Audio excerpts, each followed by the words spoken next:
Auzubillahiminash-shaitanir-rajim. Dear students, I hope you are all well about your health and iman. I am Professor Dr. Mirza Mohammed Akmal Nadeem, your computer teacher. Dear students, साबर से info bite के platform से हम लोग intermediate part 1 का जो new syllabus 2025 new edition computer science के हवाले से है उसको डिस्कस कर रहे हैं, जिसका यूनिट नंबर 7 जो है वो आज हम स्टार्ट करने जा रहे हैं, जिसका नाम है legal and ethical aspects of computing system. Computing system के लीगल राइट्स या फिर हम कह सकते हैं उसके जो एथिकल राइट्स हैं उनको हम इस पूरे चैप्टर के अंदर डिस्कस करेंगे। जिस तरह बेटा आपको पता है कि कंप्यूटर जो है वो हमारी जिंदगी का एक मेन अहम हिस्सा बन चुका है। कंप्यूटिंग यानी कि कैलकुलेशन वो किसी ना किसी तरह से हमारी लाइफ के साथ जुड़ चुकी है। लाइक दैट कि हम लोग जो है वो किसी के साथ अपने पैसे का शेयर करते हैं या फिर हम किसी को जो है वो पेमेंट सेंड और रिसीव करते हैं, तो आजकल फिजिकली देने की बजाय हम या बैंक के थ्रू ट्रांसफर कर रहे हैं या फिर अपने मोबाइल फोन के अंदर जिस तरह जैज कैश और इजी पैसा को इस्तेमाल करते हुए हम दूसरों के साथ जो है वो चीजें मतलब कि पैसा जो है वो एक्सचेंज करते हैं।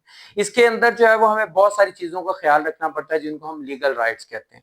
लाइक दैट आपकी अपनी प्रॉपर्टी है, यानी कि आपके घर के आपका प्लॉट है या फिर आपके पास जो है वो कोई एग्रीकल्चर लैंड है, आप उसके मालिक हो। आप उसके मालिक क्यों हो? क्योंकि वो प्रॉपर्टी आपने खरीदी है, उसके पैसे अदा किए या आपको विरासती तौर पे मिली है। उसके आप मालिक क्यों हो? क्योंकि वो आपके नाम पे ट्रांसफर है, यानी आप उसके लीगली मालिक हैं, आपकी वो जायदाद बन चुकी है। कोई बंदा भी आउटसाइडर यानी आके ना तो प्रॉपर्टी अपने नाम करवा सकता है, ना ही उसके ऊपर कोई भी किसी भी तरह का वो राइट रखता है कि कोई वहां पे कोई काम कर सके। क्यों? क्योंकि आप उसके मालिक हो।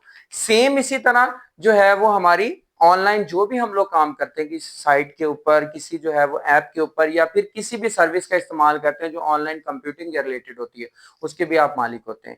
जिस तरह अगर कोई भी आपकी प्रॉपर्टी पे कब्जा करता है तो आप उसके ऊपर जो है वो अदालत में चले जाते हैं कि ये चीज मेरी थी लेकिन इस बंदे ने ये इसको मॉडिफाई यानी चेंज करने की कोशिश की, या फिर कह लें कि इसको जो है वो उसने किसी दूसरे बंदे को सेल करने की कोशिश की, या फिर ये गैर कानूनी तौर पे यहाँ पे मैंने अपना घर बनाना था, इसने आके खाली प्लॉट पड़ा देख के इसने बना लिया, लेकिन ये मेरे पास इसके लीगल राइट्स, मेरे पास डॉक्यूमेंट्स हैं जिनके ऊपर साइंड है, जिसके ऊपर गवर्नमेंट की स्टैंप मौजूद है, गवर्नमेंट ने मुझे परमिशन दी है कि इस चीज के आप मालिक हो, आपने इसके पैसे दिए या आपको विरासती तौर पे ये चीज मिली है।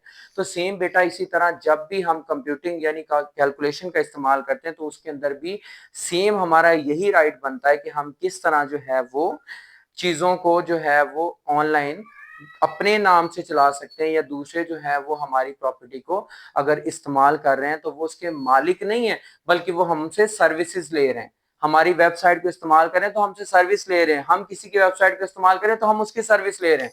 लाइक अगर हम जैज कैश के थ्रू अपनी मनी ट्रांसफर करते हैं तो क्या हम जैज कैश के मालिक बन जाते हैं? बिल्कुल ऐसा नहीं है, बल्कि हम सिर्फ और सिर्फ उनकी जो सर्विसेज है उसके बकायदा पैसे उनको पे करते हैं जितने उनके इस्तेमाल होते हैं, एंड देन हमारी जो चीजें वो ट्रांसफर कर देते हैं। सेम इसी तरह अगर फिजिकली बात करें तो टीसीएस का हम वहां पे उनको बकायदा पेमेंट करते हैं और यहाँ से हमारी चीज जहां पे डिलीवर करनी है तो वो डिलीवर कर देते हैं।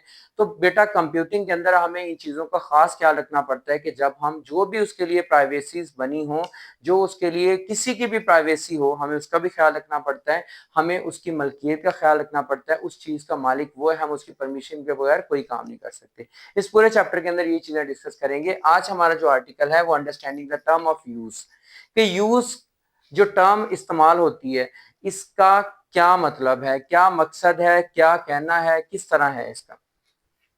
टर्म्स ऑफ यूज बहुत जगहों पे आपने देखा होगा लिखा, लाइक आपने जीमेल आईडी बनाते हुए आपने देखा होगा कि नीचे आपसे एक एग्रीमेंट करवाया जाता है। जिस तरह आप किसी जॉब पे लगते हो या फिर किसी से कोई चीज खरीदते या उसके साथ उसको बेचते हो तो एक आपसे वो लीगल नोट लेता है, दोनों पार्टीज के दरमियान कमिटमेंट होती है और उसके ऊपर दोनों पार्टीज के साइन होते हैं। इसका मतलब वो एग्रीमेंट है दोनों के दरमियान। सेम इसी तरह हम जब ऑनलाइन कोई अपनी साइट किसी भी साइट के ऊपर अपना कोई अकाउंट बनाते हैं, चाहे वो फेसबुक का अकाउंट हो, हमारा जीमेल का अकाउंट हो या फिर व्हाट्सएप का आईडी हो, सबके अंदर एक टर्म्स एंड पॉलिसी वाली एक जो है ना बकायदा एक पेज आता है जिसको हम आमतौर पे पढ़ते नहीं है लेकिन उनको पढ़ना चाहिए। उसके अंदर लिखा होता है कि इस साइट का मकसद क्या है, इसके अंदर क्या काम आप कर सकते हो, क्या नहीं कर सकते, क्या क्या इसके अंदर करेक्शन है, इनकरेक्शन अगर आप ये काम करोगे ये लीगली होगा, ये इलीगल होगा, सारा कुछ उसके अंदर राइट किया होता है। तो बेटा एक तो मैं आपको ये सजेशन दूंगा कुछ लाजमी तौर पर रीड करके फिर आप एग्री किया करें। एग्री के बटन के पे क्लिक करने का मतलब आपने साइन कर दिया कि आप उसकी प्राइवेसी पॉलिसी के साथ एग्री करते हो, लेकिन आप उसके खिलाफ जाओगे तो क्या होगा, वो आपके खिलाफ कोई भी एक्शन ले सकता है। जिस तरह दो पार्टीज के दरमियान जो एग्रीमेंट होता है, कोई एक मुकरेगा तो दूसरा बंदा उसके खिलाफ अदालत में एक्शन ले सकता है। ठीक है। So that the terms of use also called the terms and conditions or terms of services, इसको terms and condition or terms of services भी कहा जाता है। आर द लीगल एग्रीमेंट, ये लीगल एग्रीमेंट होता है that outline how a service or product can be use, कि हम किस तरह किसी भी सर्विस जैसे कि मैंने टीसीएस की एग्जांपल दी, हम सर्विस ले रहे हैं, हम जायज कैश इजी पैसे से सर्विस ले रहे हैं ना, कि हम उसको साइट को इस्तेमाल कर रहे हैं, अपने ट्रांजेक्शंस कर रहे हैं। और दूसरी बात कौन सी है, हमारा लीगल एग्रीमेंट है, एक तो हमारा सर्विसेज का, दूसरा प्रोडक्ट का, चीज दूसरों को बेच रहे हैं, सेल कर रहे हैं, जैसे हम दराज अमेज़न से चीजें खरीदते हैं और बेचते हैं उसके ऊपर। तो ये सारी चीजें जो है वो हमें क्या करती हैं कि हमें इस चीज का कायल बनाती हैं कि लीगली हमें एग्रीमेंट हमारा उनके साथ हो गया कि ये काम हम कर सकते हैं, ये नहीं। ठीक हो गया। So these terms are set by the provider. कौन सेट करता है, जो प्रोवाइडर, जो उसका मालिक होता है। किसी ने वेबसाइट बनाई है, दराज का मालिक दराज की, जो हमारा ट्विटर का मालिक ट्विटर की प्राइवेसी पॉलिसी का मालिक है, व्हाट्सएप की, यानी जो उसका ऑनर है वो उसका जो है वो मालिक है। लाइक दैट यहाँ पे एग्जांपल्स है, वेबसाइट का ऑनर हो गया, ऐप का ऑनर हो गया, और सॉफ्टवेयर कंपनी, या किसी सॉफ्टवेयर को अगर हम इंस्टॉल करके उसको इस्तेमाल करें तो इसका मतलब है कि उसका जो कंपनी का ऑनर है वो इस चीज का मालिक है, उसके टर्म और पॉलिसीज का मालिक हो गया। And must be agreed upon by the user. और अगर हम उन सर्विसेज को इस्तेमाल करना चाहते हो तो आपने देखा होगा जीमेल आईडी तब तक नहीं बनता जब तक हम एग्री नहीं होते उन टर्म्स एंड कंडीशंस के साथ। अगर एग्री नहीं है तो वो कहता ठीक है आप जीमेल ना बनाओ, अब जब एग्री हो गए तब आपका अकाउंट बनेगा। इसका मतलब है कि लाजमी तौर पे must be agreed upon by the user, user को उन पे एग्री होना ही पड़ता है और उनको फॉलो भी करना पड़ता है। अब ये टर्म्स एंड सर्विसेज हमारे लिए बनी क्यों होती हैं, ताकि हम सिक्योरली खुद भी उन चीजों का इस्तेमाल करें और उसको जो है वो उनकी प्राइवेसी का भी हम लोग ख्याल रखें। हम ये ना हो कि हम खुद उनके मालिक बन के बैठ जाए। लाइक दैट हमारे पास दराज की एग्जांपल है, इजी पैसा, जैज कैश और टीसीएस। मैं ऑलरेडी इन चीजों का आपको एक्सप्लेन कर चुका हूं। ठीक है बेटा, अब इसकी इंपॉर्टेंस, अब अहमियत क्यों है, अब इसकी जरूरत क्यों पड़ती है। सबसे पहला इसके अंदर पॉइंट आ जाता है प्रोटेक्शन ऑफ राइट्स। राइट्स क्या होते हैं, किसी भी काम को करने के जो लीगल रूल्स एंड रेगुलेशंस होते हैं।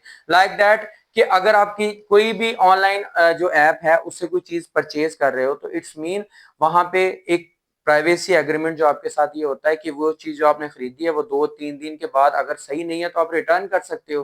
बाद में ये लिखा होता है कि जब भी आप वो चीज खरीदोगे तो आपके पास जब वो चीज आएगी ऑनलाइन आप उसको देखोगे फिर उसको पे करोगे। ठीक है, इसी तरह जो है वो बहुत सारी चीजें होती हैं, पहले पे करोगे बाद में आपके पास आएंगी और उसके बाद अगर उसमें कोई मसला निकलता है तो आप उसको रिटर्न कर सकते हो, बट विद इन कितने डेज, वही एग्रीमेंट है इसके अंदर। तो ये चीज हमारे पास एक्चुअली प्रोटेक्शन ऑफ राइट्स का मतलब ये है कि सबसे पहले ये हिफाजत करती है कि terms of protection users the defining the rights of such as the rights of privacy and the rights to receive the certain levels of services and the rights to seek itself if something goes wrong, कि अगर कोई बंदा उसके खिलाफ जाएगा तो वो क्या करेगा, उसके जो है वो प्राइवेसी पॉलिसी को अगर डिस्टर्ब करेगा तो वो उसका जो मालिक होगा वो उसके खिलाफ कोई भी एक्शन ले सकता है जो वहां पे उसने मेंशन किया होगा। ठीक है, उसके बाद बेटा दूसरी चीज आ जाती है जैसे कि फूड पांडा। फूड पांडा के ऊपर जो है वो आप क्या करते हो, ऑनलाइन ऑर्डर कर देते हो।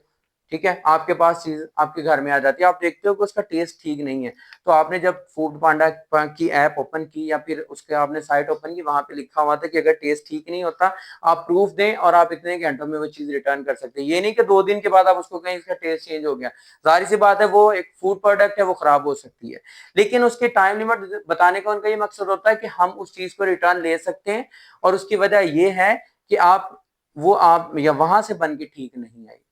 दूसरी बेटा आ जाती है क्लैरिटी एंड ट्रांसपेरेंसी। अगर हम पहले ही उन चीजों को पढ़ लें, जैसे मैंने आपसे पहले कहा कि बेटा वो टर्म्स एंड पॉलिसीज को पहले रीड किया करें उसके बाद आई एग्री पे क्लिक किया करें, तो सेम है जिसके अंदर ट्रांसपेरेंसी और दूसरी चीज कौन सी, क्लैरिटी आ जाती है कि शुरू में हमें पता चल जाता है कि अगर हम ये वेबसाइट इस्तेमाल करेंगे, ये ऐप इस्तेमाल करेंगे, इन इन चीजों को हमें जो है वो फॉलो करना पड़ेगा, इन चीजों का जो है वो हमें सामना करना पड़ेगा। अगर ये चीज खरीदनी है तो इसके अकॉर्डिंगली हमें इतना पे करना पड़ेगा।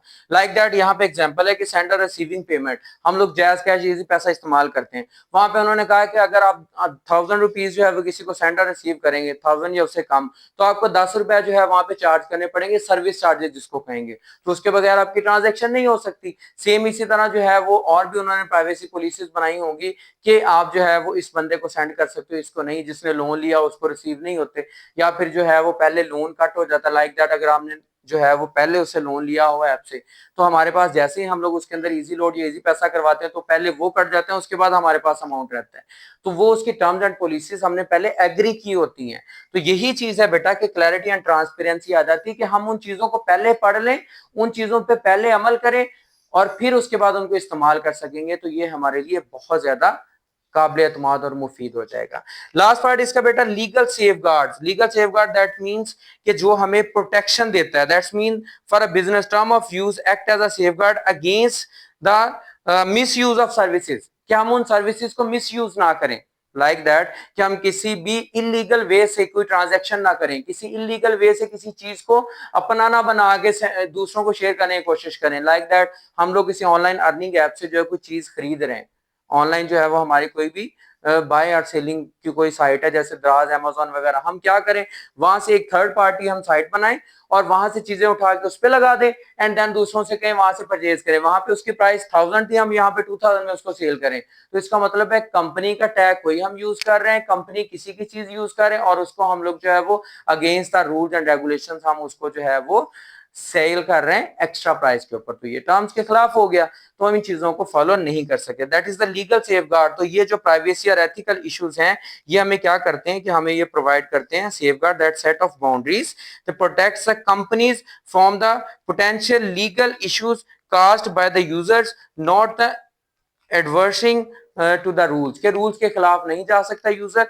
और इन चीजों की प्रोटेक्शन जो है वो कंपनी के राइट्स की जो है वो बाकायदा ऑनलाइन जो हम उसको साइट मुहैया कर रही थी वो करती है। That's cause content protection. Like that कि आपके पास जो है वो कोर्स के कंटेंट प्रोटेक्शन है कि आपके पास एक आपने बुक राइट की, आपने राइट की या आपके पास बोर्ड की बुक राइट होके आई है, कोई बंदा वही बुक उठा के सिर्फ उसका कोड पेज चेंज कर दे, जो उसका मेन पेज चेंज कर दे, टैग अपना लगा के मैंने बुक लिखी है, ये तो गलत बात हुई, ये तो एथिकल भी नहीं है। और उसके बाद लीगल राइट होगा, उसके ऊपर बकायदा कॉपीराइट की स्टैंप लगी होगी, अदालत उसके खिलाफ किसी भी हद तक जा सकती है कि इसने ये क्राइम किया है।